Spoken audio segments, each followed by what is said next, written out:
Muito boa noite. A RTP recebe hoje em direto e, como tem sido o hábito, os principais candidatos das forças políticas que concorrem às legislativas do dia 18 e que não tinham até agora lugar na Assembleia da República. Promovemos o debate, mais uma vez, a partir das instalações da nova SBE em Carcavelos, em absoluto horário nobre da televisão pública portuguesa. Há pouco mais de um ano havia 10 partidos ou coligações nestas circunstâncias. Hoje são 12, o que obrigará, e peço desde já a colaboração de todos os candidatos, a um esforço de concisão nas respostas e contenção nas interrupções. Passo a apresentar os 12 candidatos em estúdio, a partir do mais votado entre eles nas legislativas do ano passado. Assim, dou as boas-vindas a Joana Amaral Dias, cabeça de lista por Lisboa do ADN, Alternativa Democrática Nacional. Márcia Henriques, presidente do RIR, Reagir, Incluir, Reciclar. Filipe Sousa, cabeça de lista pela Madeira do JPP, Juntos pelo Povo. Júlio Gorgel Ferreira, que é o cabeça de lista por Lisboa da Nova Direita. João Pinto, cabeça de lista pelo Porto do PCTP-MRPP, também porta-voz do partido. Duarte Costa, co-presidente do Volte Portugal. Rui Fonseca e Castro, presidente do ERGT. Hélder Rodrigues, vice-presidente do MPT, Movimento Partido da Terra. Raquel Coelho, que é a porta-voz nacional do PTP, o Partido Trabalhista Português. Joaquim Rocha Afonso, presidente do Nós Cidadãos. Paulo Estevão, que é o secretário-geral do PPM, o Partido Popular Monárquico. E também José Cardoso, presidente e cabeça de lista por Setúbal do recém-formado PLS, o Partido Liberal Social. Sejam então mais uma vez todos muito bem-vindos. Vamos lançar o debate com uma questão que eu gostava que fosse um desafio comum a todos, que nos revelem num minuto, 1 minuto e meio, tentando ser então concisos, porque de facto são 12 candidatos em estúdio, aquilo que é o essencial da vossa proposta política, no fundo, aquela razão substantiva que deve fazer com que os portugueses, em vez de votarem nos partidos que já estavam no Parlamento, possam votar nas vossas propostas. Joana Amaral Dias, comece por si. Carlos Daniel, boa noite. Eu gostava de começar por cumprimentar todos os colegas de painel, cumprimentar também todas as pessoas que estão aqui hoje a trabalhar e que tornam este debate possível e, naturalmente, endereçar também as minhas saudações a todas as pessoas que estão a acompanhar lá em casa e que estou certa que estão a ver este debate porque também procuram outras alternativas que provavelmente não acharam nos 30 debates com os restantes partidos. Aproveito para corrigir que o José Rodrigues dos Santos disse esta noite que estes partidos que estão aqui não têm representação em todos os círculos eleitorais. E o Carlos Daniel permitir-me-á, mas eu tenho que corrigir, porque o ADN, pelo menos pelo ADN falo, está presente em todos os círculos agora eleitorais. Deixe-me acrescentar o ADN, o RIR, o ERGT e o PPM, se eu não estou em erro, são as 4 forças que estão em todos os círculos eleitorais, os restantes estão, em algumas, noutras não. Muito bem. Está colocada Agora, a sua nota. Vamos à mensagem do ADN. Vamos então à mensagem do ADN, que é uma mensagem de esperança, porque eu acho que com o nosso programa político, efetivamente, existem razões para os portugueses terem esperança.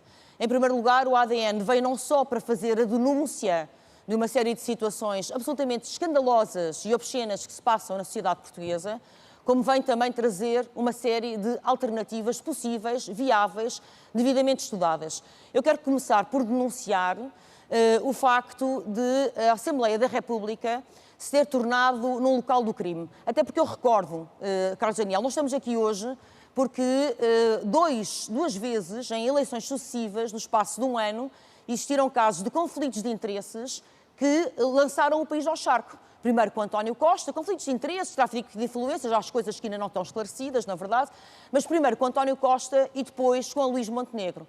A verdade é que Portugal é um país corrupto, no índice de percepção da corrupção baixou drasticamente, nós aqui há uns anos ocupávamos o 20º lugar a par com a Irlanda, hoje ocupamos a 43ª posição, a par com Ruanda. E porquê é que isto é importante? Porque a corrupção começa no topo e vem por aí abaixo e espalha-se como uma gangrena, com metástases por todo o Estado. E no Parlamento, na Assembleia da República, existe um saco azul que é intitulado de despesas excepcionais, mas que na verdade prefazem 10% da despesa deste orçamento. Na verdade é o segundo maior ministério, só uma despesa maior que a para a saúde. Na verdade é uma despesa maior do que... São os 13 mil milhões de que a Joana Amaral Dias tem falado já ao longo do último ano. Não sou eu que falo, está no orçamento. Qualquer português pode consultar em casa e vai ver que esta despesa do saco azul só é maior a saúde, a educação e a justiça são menores. Muito bem, nós Joana, não, Carlos Daniel, tem que concluir. Eu só faço esta nota, eu não quero estar sempre a interromper e muito menos a apressar. Não, eu vou concluir, só mas para se dizer todos que há uma demorarem o solução... tempo que a Joana está a demorar, nós não vamos debater muitos temas. Mas só para dizer que há uma solução básica para isto, para concluir. Que, em primeiro lugar, estas despesas não têm escrutínio, não têm qualquer controle, são para os bolsos dos amigos e, por isso, há que enxaguar isto e reduzir isto a, como qualquer país civilizado, a 1%. Portugal não é um país pobre. É um país que está a ser esmolhado por elites corruptas. É a vez da Márcia Henriques agora. Obrigado, Joana. Os portugueses são Márcia trabalhadores. Henriques, porquê é que os portugueses devem preferir dar uma oportunidade ao rir? Boa noite. Antes de mais, obrigada pelo convite. Porque nós queremos e temos a certeza que vamos representar quem ainda não se sente representado. Há uma enorme abstenção em todos os atos eleitorais. Há um enorme número de indecisos e nós temos a certeza que as propostas que apresentamos são propostas que colocam as pessoas no centro da decisão política e não os interesses de alguns. E, portanto, este discurso de bom senso, de igualdade, de segurança, de dignidade que se pode trazer para o cenário político português faz falta e as pessoas cada vez mais se identificam com o nosso discurso. Nós sentimos isso na rua, nas campanhas... É verdade que subiu nas últimas eleições em relação às anteriores, mas tem de multiplicar muito a sua votação para conseguir estar no Parlamento. Não é impossível. Não é impossível, por isso estamos aqui e aproveitamos todos os momentos para aqui estar e para tentar passar a nossa mensagem. Claro que seria mais fácil se tivéssemos a oportunidade que todos os outros partidos têm, os com assento parlamentar.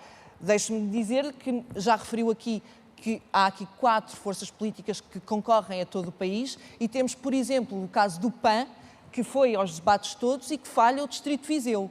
E, portanto, o que eu digo é, se nos dessem a oportunidade que alguns deles têm, nós já lá estaríamos há muito mais tempo. Obrigado, Márcia Henriques, Filipe Sousa, JPP, Juntos pelo Povo, a voz das ilhas por Portugal, é isso que querem ser. O que é que deve fazer com que um português, mesmo que não viva nas ilhas, vote em si? Boa noite a todos, cumprimento o painel, todos os candidatos aqui. Eu acho que estamos todos aqui pelo mesmo objetivo, que é a melhoria das condições de vida dos portugueses, incluindo a Madeira e os Açores. Disse bem, o nosso lema é a voz das ilhas por Portugal, e o conceito de ilhas não são só ilhas geográficas, com os constrangimentos que tudo isso acarreta, mas acima de tudo são ilhas que compõem o Portugal no seu todo. Portanto, são jovens que infelizmente têm que abandonar o país porque este mesmo país não lhes dá, após os estudos, oportunidades de emprego. São ilhas, os idosos abandonados e marginalizados nos hospitais e isolados nas suas casas. São ilhas, uma classe média completamente empobrecida, onde o país e o Estado não lhes dá oportunidades que é a sua função para que saiam desse fosso.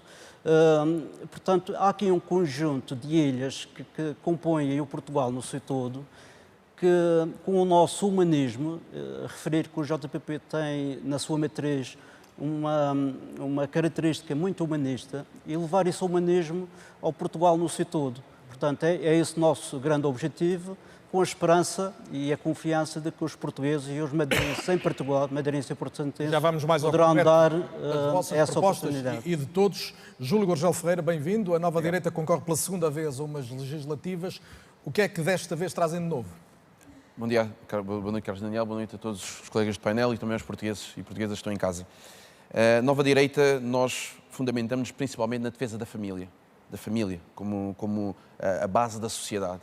E neste momento a verdade é que a família está a ser completamente esmagada, as famílias portuguesas, com carga fiscal, com todos os problemas que nós temos neste momento a nível da habitação, a nível da saúde, e é impossível que as famílias continuem a crescer e a progredir se não houver uma ajuda do Estado e realmente que uma gestão dos recursos do Estado para ajudar as famílias realmente a progredir. Então nós temos agora uma oportunidade de renovar a classe política portuguesa. Temos a oportunidade de que os portugueses em casa, com coragem, de mudar este paradigma. Porque durante estes 50 anos tem sido exatamente a mesma coisa. E nós ou temos a coragem de mudar agora para poder auxiliar as famílias no seu crescimento e no seu progresso, ou então vamos continuar exatamente nos próximos 50 anos como continuámos nos 50 anos anteriores. Então nós realmente defendemos que é preciso criar riqueza, o país precisa de criar riqueza para poder distribuir a riqueza. Não é esmagar a classe média para dar a outras classes que nós vamos conseguir resolver o problema destes problemas todos que nós temos em Portugal. É a dar critério e a dar condições às famílias portuguesas para que elas possam progredir. E de que famílias é que fala, Júlio? Porque o partido assume-se como conservador nos valores. É apenas a família tradicional? Família é família. Portanto, uma família é constituída com as pessoas que nós amamos e as pessoas que estão à nossa volta. Nós não falamos só de sangue, falamos de pessoas que estão à nossa volta. Nós falamos da família tradicional portuguesa também, obviamente, mas famílias são famílias. E nós queremos ajudar a melhorar as condições de vida das famílias, através de melhoria na habitação, com mais habitação. Portanto, isso inclui, por exemplo, casais homossexuais também, não exclui? São famílias e precisam também são famílias que também estão a ser esmagadas, fazem parte da classe média e que estão a sofrer também com esta carga fiscal e com os problemas todos que nós estamos a sofrer. Portanto, é necessário realmente auxiliar todas as famílias. Nós não vamos escolher só umas famílias e deixar outras de lado. Isso não acontece. Queremos governar, queremos fazer parte da Assembleia da República, mas para todos os portugueses, não é só para alguns. João Pinto, bem-vindo de volta também, esteve cá o ano passado. A mensagem do PCTP-MRPP tem que atualidade acrescida 1 ano e 2 meses depois? Bom, não há nenhuma novidade especial em relação às nossas propostas do passado. Todas as soluções que têm sido apresentadas e que têm sido executadas só levaram a uma cada vez pior situação dos portugueses. Hoje, a situação é pior do que há 1 ano atrás. Até a própria economia que se dizia estava em crescimento, está em decréscimo neste primeiro trimestre. Ainda cresceu, mas cresceu menos. Em rigor, é isso. Portanto, já entrou numa situação cada vez pior. E as decisões principais que vão ser tomadas sobre a ação, sobre que afetam a vida dos portugueses, já foram tomadas. Não vão ser os eleitos que as vão alterar. Quem toma as decisões no que respeita a este país é Bruxelas e é Washington. Não há mais nenhuma instância que decida sobre o país. Portanto, o que se tem que fazer é cortar com isso. O que se tem que fazer é a Revolução Comunista. É a única Começa por cortar com a União Europeia, desde logo. Sim, é uma necessidade absoluta do país avançar para a frente, é essa. Não há outra hipótese. Já vamos, obviamente, pormenorizar mais das vossas propostas nessa linha de pensamento. Duarte Costa, Volta de Portugal, bem-vindo também, Duarte. Uma nova geração de políticos é uma das vossas intenções, mas essencialmente que novidade é que gostavam de levar que o Parlamento não tem hoje? Olá, boa noite, Carlos, boa noite às pessoas que nos ouvem. O Volta é um partido que verdadeiramente representa esta nova geração de políticos que querem trazer políticas baseadas em evidências científicas, políticas baseadas em boas práticas do resto da Europa, mais integração europeia, neste espaço decisivo para a governação portuguesa, o centro, o espaço entre o PS e o PSD. O Volt tem conseguido, nos últimos anos, fazer ouvir a sua mensagem com cada vez mais membros e pessoas que se interessam por uma renovação neste espaço. Nós sabemos que o PS e o PSD são partidos que estão no espaço certo de governação. Mas estão demasiado longe um do outro? Mas precisam de uma renovação. Nós achamos que precisamos de uma nova energia, de uma nova ambição neste espaço. Nós queremos que Portugal ambicione ser dos melhores na Europa, com salários como nos melhores da Europa e com serviços públicos também de alta qualidade. Para isso, é importante dizer aos portugueses que o centro não se esgota no PS e no PSD. Nós também acreditamos que a renovação política não deve ir para os extremos, portanto, não deve ir à direita do PSD, da Iniciativa Liberal, ou mais à direita, ou à esquerda do PS, do LIVRE, para a esquerda ainda. O Volt é o partido que quer renovar a política neste espaço e já agora fazer aqui um comentário sobre este tema do voto útil, porque nós vemos muitas pessoas, eu hoje estive nas universidades a falar com vários alunos, que são vários círculos eleitorais que têm dificuldade em eleger. Votar nos grandes partidos, na AD, no PS, no Chega, significa eleger o deputado 50 de um desses partidos. Votar no Volt significa trazer uma nova energia à política que permite a esses dois partidos ter melhores propostas para, eventualmente, governar o país, com políticas baseadas em evidências científicas e mais integração europeia. Aliás, há várias propostas que o Governo tem falado que quer implementar aqui, mas que os nossos 5 eurodeputados no Parlamento Europeu têm estado a trabalhar. Por exemplo, a Via Verde para a imigração, embora a proposta do Volt seja mais digital e mais independente dos serviços consulares que, na minha opinião, funcionam pior do que a AIMA, e uma série de outras mais-valias para garantirmos uma economia como as melhores da Europa, mas com serviços públicos também como os melhores. Obviamente também mais ao quem pormenor vive das na União vossas Europeia. propostas. Rui Fonseca Castro, partido ERGT, o que é que considera que pode levar para o Parlamento que não exista hoje? Boa noite, Carlos Daniel, boa noite aos demais intervenientes e boa noite ao público que nos está a ouvir. Portugal tem muitos problemas, mas existe atualmente um problema absolutamente existencial. Os portugueses estão a ser escorraçados da sua terra. Nós estamos a ser escorraçados na nossa terra, das nossas ruas, dos nossos bairros, das nossas cidades, do nosso país. Em 51 anos de democracia, eu fui o primeiro líder partidário a ser detido por estar a realizar, por estar a exercer uma liberdade constitucionalmente garantida, que é a liberdade de ação política ou partidária.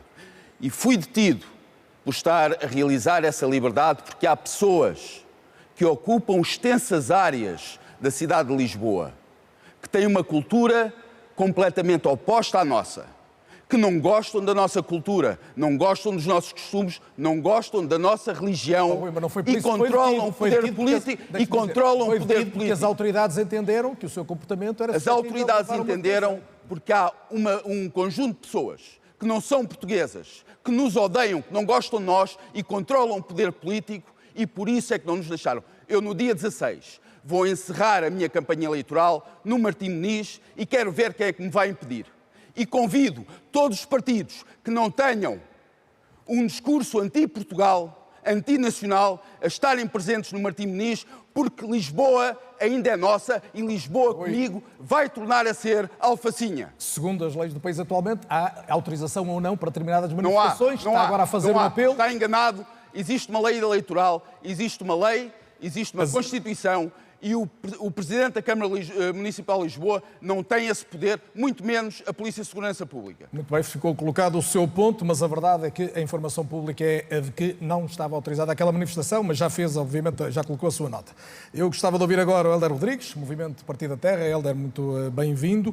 O que é que o MPT, que desta vez se candidata sozinho, tem para justificar uma eleição? Muito boa noite a todos, muito boa noite, Carlos Daniel. O MPT é um partido fundador da democracia, um partido histórico, um partido que defende o humanismo secular e o ambientalismo, um partido do centro político, um centro que está cada vez mais abandonado de partidos políticos e, portanto, nós mantemos-nos fiéis à mensagem do fundador, das políticas do nosso fundador, atualizadas, modernizadas, mas fomos o primeiro partido político a falar em Portugal de desenvolvimento sustentável e de ambientalismo e continuamos a acreditar que esse desenvolvimento sustentável é a utilização mais inteligente dos recursos, poderá conduzir a um Portugal com uma melhor qualidade de vida para todos os portugueses. É essa a nossa mensagem desde a nossa fundação e que permanece até hoje atual e cada vez mais atual. O MPT só se candidata na Madeira e nos Açores. Em termos nacionais, qual é o vosso posicionamento? O nosso posicionamento é um nacional. Nacionais, a Madeira e os Açores integram o todo nacional, como é evidente também. Certo. O nosso posicionamento continental, a Europa e fora da Europa, candidatamos-nos num acordo, juntamente, apoiamos a AD, num acordo que foi feito entre a AD e o MPT, porque acreditamos efetivamente que a AD acolheu as nossas ideias, poderá pôr em prática várias das nossas ideias e é efetivamente a família política que acreditamos estar em melhores condições para governar e para desenvolver. Não foi proposta nenhuma coligação de facto? Não foi proposta, não há uma coligação de facto, há um acordo entre as forças partidárias, a AD e o MPT. Muito bem. O PTP, o Partido Trabalhista Português, aqui representado pela porta-voz Raquel Coelho, que é também presidente do PTP Madeira, e só concorre precisamente na região autónoma da Madeira. Raquel, o que é que alguém que essencialmente está focada no eleitorado da Madeira pode fazer no Parlamento Nacional? Bom, olha, boa noite, cumprimentar os telespectadores e o painel, agradecer naturalmente o convite e dizer que o objetivo do Partido Trabalhista Português é essencialmente esclarecer os portugueses, esclarecer os eleitores para que eles possam tomar uma decisão mais consciente e mais acertada. Porque faz falta nós realmente fazermos uma reflexão sobre o estado do país desde o 25 de Abril para cá. E se nós formos olhar estes últimos 51 anos de democracia, que foram liderados pelo Partido Socialista e pelo PSD, e que estamos a ser confrontados com eleições sucessivas, porque os representantes desses partidos, infelizmente, estão a ser acusados de crimes no exercício das suas funções. E eu acho que os portugueses têm que refletir que o mínimo que nós podemos exigir aos nossos representantes é que estejam acima de qualquer suspeita. Portanto, e isso leva-nos à degradação completa do sistema político, da democracia. As pessoas já não acreditam em nada, as pessoas já não acreditam nos políticos, as pessoas de bem que têm a sua profissão, que têm a sua vida relativamente organizada, até se forem convidadas para a política, nem querem fazer parte da política, porque consideram que isso é de facto fazer parte de um grande lamaçal, porque a política está conotada às pessoas que querem servir e não àqueles que querem servir realmente. Qual é o objetivo da Raquel concretamente do PTP nesta eleição? O que nós queremos fazer é uma crítica ao sistema político português e também uma crítica essencialmente um partido de protesto? Ao sistema judicial. Nós não podemos ter investigações judiciais que levam a eleições e estas investigações judiciais não darem absolutamente nada. Quer dizer, não pode o Ministério Público entrar no gabinete do Primeiro-Ministro e descobrir lá 75 mil euros no gabinete do Sr. Scari e do Sr. Portanto, do chefe de gabinete do Sr. Primeiro-Ministro, e isto não haver mais nenhum desenvolvimento desde aí para cá. Quer dizer, eu não quero acreditar que as forças judiciais portuguesas e que o Ministério Público que entre e que comece estas investigações, por cá dá aquela palha. Já vamos voltar à questão da justiça. Há questões gravíssimas no nosso país que foram, infelizmente, também encobertadas pelo sistema judicial. Há muitas forças tenebrosas que, de facto, estão a impedir, de facto, estas investigações. E nós não podemos, e os portugueses não podem aceitar que haja investigações aos gabinetes dos primeiros ministros, que haja eleições, as investigações existem. As investigações estão a decorrer. Mesmo em relação a esses casos, estão a decorrer investigações. Essa morosidade não se compadece da emergência, de facto. Muito bem, isso é outra questão. A morosidade é outra questão, mas investigação. Para que também possam tomar uma decisão mais acertada nas eleições. Joaquim Rocha Afonso, Nós Cidadãos, bem-vindo. Olá, é a terceira vez em 4 anos que o Joaquim está aqui num debate como este. Eu gostava de lhe perguntar, na última eleição desceu em relação a 2022. O que é que o faz crer que pode subir ao ponto de ser uma voz no Parlamento? Olá, boa noite a todos, boa noite aos portugueses. Infelizmente estamos novamente nisto porque eu, antes de mais, quero congratular-me por neste debate estar a haver muito mais elevação na discussão das ideias e dos destinos do país do que no dos chamados grandes, porque ainda ninguém falou nem de Spinum vivas, nem de Spinum mortas, nem de Porsche, nem de Maseratis, que os portugueses, desculpe, não querem saber disso para nada. E o que nós espero que todos façamos aqui hoje é propor soluções viáveis, sensatas, economicamente sustentáveis e socialmente aceitáveis por todos os portugueses para, de uma forma concreta, objetiva e muito pragmática, independentemente das ideologias de uns ou de outros, mas, que acabam por ser hoje aqui falar muito de corrupção dos dois principais partidos. Não estou a falar nada disso. Estou a dizer, já se ouviu hoje aqui de suspeitas sobre os maiores partidos. Carlos, o que eu sugiro é que toda esta gente que nos desgoverna há tanto tempo meta a mãozinha na consciência e pensem o que é que adianta em 4 anos de haver 3 eleições para o Parlamento, quando o que os une é muitíssimo mais do que o que os separa. Eu fui convidado, e vi isso no site da RTP, como possível candidato a Primeiro-Ministro. E é nessa qualidade que eu aqui estou.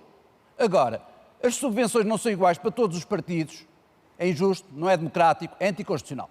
Mas ninguém fala disso. Mas resulta das votações anteriores. Ouça, ou há democracia e somos todos iguais ou não somos. E, portanto, neste momento, infelizmente, em Portugal, a terceira intenção de voto antes do Chega, primeiro, se não me engano, o PSD, depois o PS e a seguir, são os indecisos. Porque os portugueses estão cansados deste ramo-ramo. E o que nós temos que ter é pessoas com sentido de interesse nacional, sentido de serviço público, saberem, falarem uns com os outros, decidirem em harmonia, com objetivos estratégicos. Não é há 4 anos que se decidem os destinos de um país. Tem que ser em previsões de mais longo prazo, com acordos de regime. Muito e bem. é esse repto que eu faço a todos os portugueses para darem um voto de confiança aos nossos cidadãos nestas eleições, para podermos eleger um deputado e começarmos a mudar o sistema por dentro. Porque só assim é que Portugal vai ter progresso, desenvolvimento e felicidade para os seus Muito obrigado. cidadãos. Paulo Estevão é secretário-geral do PPM, o Partido Popular Monárquico. O Partido Popular Monárquico, como se sabe, nestas eleições concorre sozinho, porque ficou fora da coligação AD, que agora tem designação AD coligação PSD-CDS, ainda que no caso do Paulo seja também membro atual do Governo dos Açores. Mas eu queria para já era perceber qual é a ideia que o PPM traz para justificar uma entrada sozinho no Parlamento Europeu, no Parlamento Português. Muito bem, Carlos. Quero começar por cumprimentar todos os candidatos que aqui estão e também os senhores telespectadores e dizer-lhe o seguinte: eu detesto ser desagradável na minha vida, mas vou ter que ser desagradável, não consigo, mas com o sistema. Eu fui deputado ao longo de 17 anos no Parlamento dos Açores, sou membro do Governo dos Açores, há muito tempo que não tinha atividade política aqui no território continental do país, mas o que encontrei aqui é absolutamente escandaloso, porque nós nos Açores temos um círculo de compensação, todos os votos contam, todos os votos, quem vota nos diferentes círculos, depois é reaproveitado para ser contabilizado. Atualmente, como se sabe, quase 1/4 dos votos dos portugueses são desperdiçados. Esses portugueses que tiveram esse sentido de voto não estão representados no Parlamento. O PPM, e penso que restantes forças políticas, teve até o momento, na pré-campanha e durante a campanha, 37 segundos. 37 segundos de televisão. Foi o que nós tivemos nestas eleições em termos de cobertura mediática. Mas eu quero lhe dizer mais coisas. Programas de todos os partidos. Eu quero lhe dizer mais coisas. E vai dizer, mas deixe-me colocar só esta nota. O PPM integrou o apoio à maioria de governo que esteve no último ano no poder. Podia ter colocado como condição, por exemplo, um círculo de recuperação dos votos, não é? E foi isso que fizemos no âmbito do Governo dos Açores, mas também em que passámos por proposta do PPM as respostas aos requerimentos, em vez de serem 60 dias, são em 30 dias, várias melhorias do sistema democrático que temos vindo a implementar, onde somos decisivos e podemos fazer isso. Mas o que eu posso fazer, e repare, eu sou um homem de causas, eu já fiz uma greve de fome de 12 dias por causa de servirem refeições numa escola, na pequena escola do Corvo, eu já fiz outras iniciativas, já doei uma parte do meu património para que se fosse construído um museu, enfim, eu sou um homem de causas. Veja, para mim, neste momento, uma das causas maiores, é isso que eu lhe quero dizer, uma das causas maiores é, de facto, terminar com este sistema, que não é um sistema democrático em Portugal, porque não há igualdade. Repare uma coisa, eu tenho aqui a Constituição Está a falar essencialmente do sistema eleitoral e da representatividade dos partidos. Deixe-me dizer, Constituição da República Portuguesa, porque quando termina uma legislatura, os partidos não ficam com os deputados que lá estão. Portanto, todos começam com 0 votos no boletim, naquele que é o sufrágio que vai ser feito. E, veja bem, o que diz no artigo 113, diz o seguinte, Paulo, por favor. Diz o seguinte: as campanhas eleitorais regem-se pelos seguintes princípios: igualdade de oportunidades e de tratamento das diversas candidaturas. Ponto. Não está lá mais nada. Muito bem. Portanto, o que significa... Não, Daniel, deixe-me dizer... Não está no limite do seu tempo. Tem que concluir mesmo, Paulo. Eu vou já concluir, mas o que lhe quero dizer é que o que se passa neste país, em que nós realizamos ações de campanha e a comunicação social, não vai. Mesmo hoje estive no Martim Muniz, não esteve nenhum órgão de comunicação social a acompanhar a nossa ação de campanha e a dizer aquilo que nós temos como projeto para o país. E depois vêm os comentadores destes debates dizer: bom, não há opiniões diferentes, não vimos aqui nada diferente. Os comentadores viram depois, agora estamos no debate, Paulo, tenho mesmo que avançar. Ainda não ouvi, peço desculpas, ainda não ouvi o José Cardoso, que é o presidente do Partido Liberal Social, é o mais recente partido da democracia portuguesa, tem cerca de 2 meses. José Cardoso, que mensagem é que traz? O José Cardoso, que foi militante da Iniciativa Liberal e chegou até a concorrer à liderança do partido. Certo. Boa noite a todos e boa noite lá para casa. Somos efetivamente um novo partido, nasceu há 55 dias, foi reconhecido pelo Tribunal Constitucional no mesmo dia em que caiu o Governo. Acreditamos que seja um sinal. É um partido liberal-social, ecologista, seguindo uma linha de partidos liberais sociais europeus. É um partido pragmático, com vontade de apresentar soluções e de governo. Não seremos um partido de protesto, mais focado em encontrar soluções, encontrar estratégias e propô-las à sociedade portuguesa, acreditando que dessa forma vamos colher o apoio de uma quantidade significativa de eleitores. É um partido que, em 55 dias, preparou-se para estas eleições, mas tinha um ano de trabalho prévio, não visível, não público, de preparação daquilo que nós acreditamos ser a necessidade de encontrar um partido liberal-social em Portugal. O liberalismo tem um conjunto de tendências, tal e qual como tem o socialismo, como tem o conservadorismo, etc. E nós representamos uma delas, esperamos que continuem a aparecer novos partidos liberais. E é completamente diferente da Iniciativa Liberal, ou até, vou usar uma expressão histórica, a ala mais liberal do PSD? Se virmos dentro do socialismo, nós temos 4 partidos socialistas que têm socialismo escrito nos seus programas na Assembleia da República e fora dela mais alguns que estão aqui. E, portanto, do liberalismo também existem diferentes tendências. Há uma que se designa por liberal social, que assume posturas diferentes nos diferentes países, porque as culturas são diferentes, naturalmente, e existem mais. Não me cabe a mim agora apresentá-las, mas existem mais, por isso digo que espero que venha mais liberalismo para o país. Nós, neste caminho, queremos destacar o facto de termos feito um programa com uma visão estratégica para o país e menos um somar de propostas. E porquê? Porque acreditamos que no país o que falta mesmo é estratégia. Fala-se muito, propostas há muitas, eleições há todos os anos, e se lermos o programa, por exemplo, dos 2 grandes partidos portugueses, está lá tudo, mas a verdade é que a concretização não acontece porque falta a tal estratégia. Deixe-me dizer que acreditamos que o bipartidarismo está a chegar ao fim em Portugal e que governos multipartidários em que realmente comecem a fazer reformas e a implementar estratégias só ocorre no dia em que acabar o bipartidarismo. Vamos já perceber melhor as prioridades da estratégia que define. Aliás, a sugestão para a ronda seguinte é que falemos de prioridades de políticas públicas. Estamos aqui perante um horizonte de uma nova legislatura. O que é que lhes parece que é crucial? Obviamente, li os programas dos vossos partidos, as propostas que fazem. Destacarei um ou outro ponto e poderão juntar outros dados se entenderem que é mais essencial à vossa argumentação. Rui Fonseca Castro, comece por si agora e pegue no tema da saúde, que é o tema crucial. Uma das propostas do ERGT é relativamente controversa, é que os médicos formados no Estado sejam obrigados a ficar no SNS os mesmos anos do tempo de formação. Parece-lhe que é assim que se resolve o problema da falta de médicos? Não apenas, mas também pagando melhor e dando melhores condições de trabalho, como é óbvio. A saúde... Os problemas na saúde em Portugal não são novos, é algo que já vem de trás e eu lembro que até há pouco tempo o Orçamento de Estado nem sequer era executado, definia-se um valor para a saúde que não era executado completamente, integralmente. Existe uma saúde para uns e existe uma saúde para outros. Eu relembro também que o Sr. Primeiro-Ministro há pouco tempo foi tratado como um rei no Hospital de Santa Maria, quando outros pacientes com a mesma condição de saúde estariam, porventura, a agonizar nos corredores.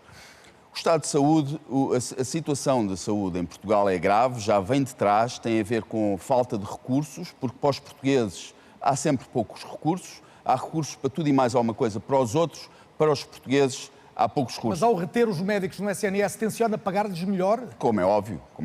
Os médicos têm que ter um estatuto não apenas profissional e social, que têm, digno, mas tem que também ter um estatuto salarial que esteja à altura. Sabe que há a concorrência do privado que tendencialmente pagará melhor na área da saúde. Portanto, tem que aumentar muito a despesa do Estado para compensar isso. Mas tira-se de onde, por exemplo? Deixa de pagar o ócio, por exemplo. Acaba-se o rendimento social de inserção, acaba-se o subsídio de desemprego para imigrantes, acaba-se o financiamento a associações e ONGs de apoio aos imigrantes ou de apoio ao movimento político LGBTQIA+.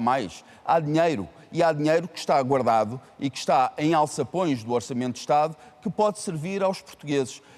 O estado de saúde das pessoas, a situação da saúde em Portugal agravou-se a partir de dezembro de 2020. O estado de saúde dos portugueses agravou-se substancialmente a partir dessa altura. E agora, se formos a uma unidade de saúde quer local, quer um hospital central, público, do SNS, nós vemos que a maioria dos utentes nem sequer são portugueses. Os portugueses estão a perder médicos de família para serem atribuídos a outra... A maioria não será, Rui, mas pronto. Não, é verdade. Basta ir a uma unidade de saúde. Basta andar na rua. Basta ver andar na população que ainda não permite essa conclusão. Mas está colocado o seu ponto e colocou as suas alternativas. Hélder Rodrigues, no vosso caso acentua a questão da soberania energética, que é um tema de grande atualidade, ou seja, tivemos agora a discussão a propósito do apagão. A ideia que fica é que, todavia, o apagão acabou por ser explicada em parte por uma aposta, porventura, demasiado acelerada nas energias renováveis. É essa a sua leitura ou não partilha dessa visão de risco? Não é uma aposta demasiado acelerada nas energias renováveis, é uma aposta inconsequente nas energias renováveis, são coisas diferentes, ok? A questão relativamente ao que se passou em Espanha, que provocou a instabilidade no sistema, é algo que vários engenheiros da área da energia já alertaram e que sabia-se que mais cedo ou mais tarde iria acontecer, pelo menos os especialistas já o tinham alertado várias vezes, que é efetivamente uma questão em que quando temos uma utilização demasiado significativa das energias renováveis no pool geral de energia, a instabilidade pode acontecer e a rede pode falhar. Portanto, não é uma questão da aposta em si, foi de não acautelarem as circunstâncias relativas à... Não, é mais uma vez a questão, como alguém já disse aqui, é uma questão de planeamento e gestão. Okay? O erro não está na aposta das energias renováveis, mas está efetivamente no reconhecer que os recursos têm limites e a utilização inteligente de recursos, que é aliás uma bandeira antiga do partido, contempla isso mesmo. Nós não vamos defender que a partir de agora que vamos só viver de energias renováveis quando sabemos que essa aposta não é capaz de trazer a todos nós... Deixe-me uma pergunta muito concreta. Portugal deve manter-se ligado essencialmente ao mercado ibérico ou a soberania energética de que fala passa por outro rumo? A soberania energética de Portugal é, sobretudo, Portugal ser dono da rede. Aí está o erro na nossa perspectiva. A rede de distribuição de energia nunca devia ter sido privatizada. Essa é a nossa opinião. Não estou a defender que na próxima... Ou concessionada em bom rigor. Está a falar da REN, da concessão à REN. Não é uma concessão, é uma empresa privada, portanto, que adquiriu a rede. Okay? A questão é... A rede é nacional, mas esse é um pormenor, não vale a pena agora... A questão, sobretudo, é os players privados devem... Nós somos um partido liberal, portanto, os players de distribuição devem funcionar numa rede que é gerida, na nossa perspectiva, através de políticas públicas. E, efetivamente, deve ser o Estado a garantir que áreas que poderão não ser economicamente tão rentáveis, mas que assegurarão a sustentabilidade da rede, como, por exemplo, a central energética de Gondomar, que nos salvou, efetivamente se mantenha no ativo e que se mantenha a dispor. Mas defende uma REN renacionalizada, então? Não estou a dizer isso. Estou a dizer que, efetivamente, foi um erro a privatização. Agora é o que temos. Muito bem. Raquel Coelho já falou aqui da corrupção, é um dos pontos de força. Sugere unidades especializadas no combate à corrupção, com mais peritos fiscais e digitais, e quer também uma rotatividade dos juízes por comarcas para evitar situações de proximidade pessoal com as populações onde trabalham. Isto significa que um juiz tem que passar a vida inteira a mudar de terra? É isto? Bom, o que nós queremos evitar é aquilo que se passou e se passa na região autónoma da Madeira, onde as forças democráticas foram perseguidas com a ajuda do Poder Judicial. Eu gostaria de explicar aos portugueses que nós tínhamos um jornal satírico na Madeira, que era o jornal O Garajal, que era um género de Charlie Hebdo, que fazia sátira e humor com a política. E foi um jornal que foi perseguido pelo regime do Dr. Alberto João Jardim. Na altura, todos nós sabemos no nosso país o déficit democrático que a Madeira enfrenta. A Madeira é uma região atípica do ponto de vista político e democrático no nosso país. Mas tem eleições livres. Tem eleições livres, mas essas decidem. eleições são claramente enviesadas. Há graves problemas democráticos na Madeira. O PSD tornou-se um grande polvo, um grande tentáculo com a ajuda do poder económico e que também já controla o poder judicial. E todas as forças democráticas que tentam denunciar de facto a corrupção, os jornalistas do jornal Garajal, foram perseguidos por via judicial. Vê esse problema como um problema nacional? E esses mesmos... Não existe, isto é um problema da nossa cultura latina, quer dizer, isto não é um problema, isto não é uma exceção. Portugal tem sido sistematicamente condenado no Tribunal Europeu dos Direitos do Homem por violar a liberdade de expressão, por violar a liberdade de imprensa. Hoje, fazer e ter massa crítica no nosso país, corremos sérios riscos porque o crime da difamação serve para tudo, quer dizer, e portanto, as pessoas que de facto têm intervenção política pública e que defendem e que defrontam, de facto, poderes hegemónicos e com muito poder económico, estão numa situação muito frágil perante esses poderes que de facto têm bons advogados, que têm muito dinheiro para colocar processos em tribunal. Nós éramos um jornal com 500 exemplares e já tínhamos processos e indenizações para pagar aos políticos madeirenses, que também depois usavam o dinheiro da região, o dinheiro dos impostos dos madeirenses para colocar processos, portanto, aos jornalistas do jornal. Claro. Isto para dizer que isso era feito com a ajuda também do próprio sistema judicial na Madeira e não havia rotatividade e os juízes estavam, de certa forma, influenciados pelo poder político e pelo poder económico. Daí é que é preciso e a necessidade de haver rotatividade dos juízes para que as decisões não sejam enviesadas. Fazer uma pausa neste debate, é um intervalo obrigatório, mas a segunda parte será maior, com mais tempo para conversarmos, portanto é mesmo até já.